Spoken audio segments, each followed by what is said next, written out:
नमस्कार मुलांनो, मी आहे प्रतिभा आणि आपलं स्वागत आहे मराठी मीडियम बाय प्रतिभा या आपल्या यूट्यूब चॅनलमध्ये. तर आज आपण पाहतोय इयत्ता 9वीचे विज्ञान विभागाचं पहिलं प्रकरण गती. तर मुलांनो, गती म्हणजे काय?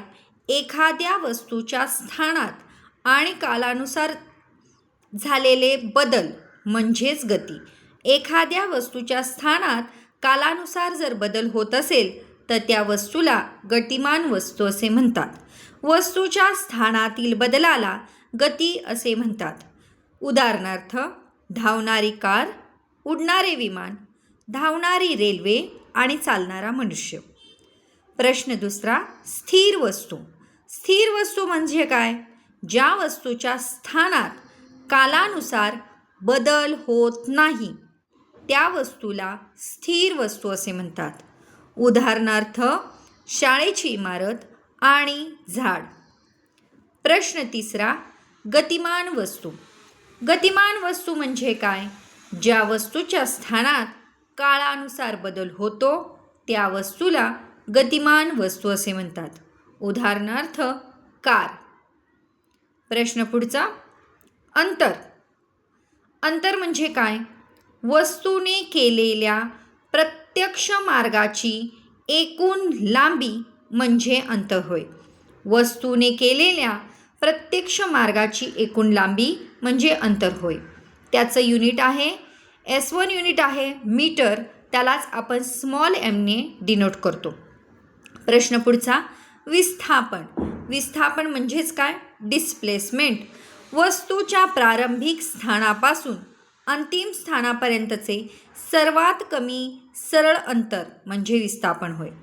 वस्तूच्या प्रारंभिक स्थानापासून अंतिम स्थानापर्यंतचे सर्वात कमी सरळ अंतर म्हणजे विस्थापन होय. त्याचं SI युनिट आहे मीटर म्हणजेच स्मॉल एम.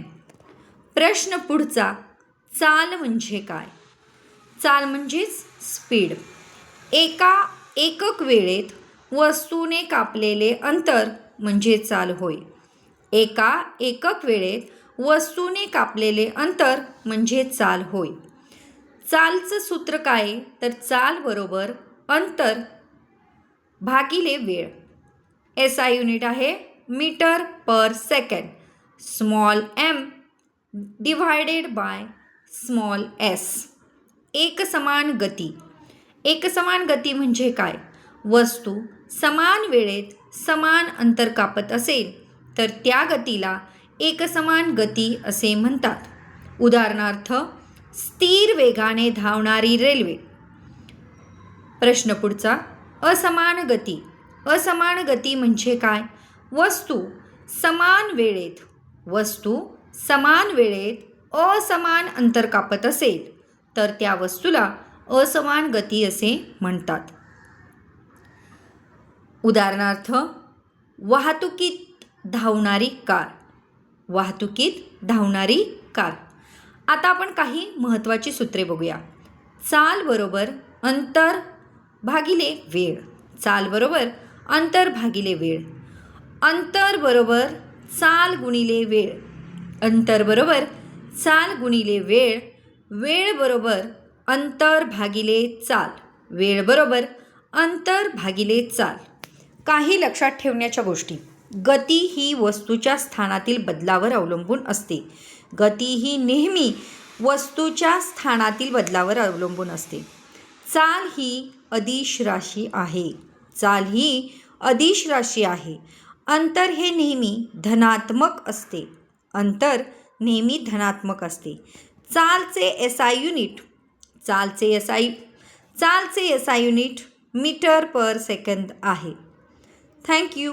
जर तुम्हाला हा व्हिडिओ आवडला असेल तर लाईक, शेअर आणि सबस्क्राईब करायला विसरू नका.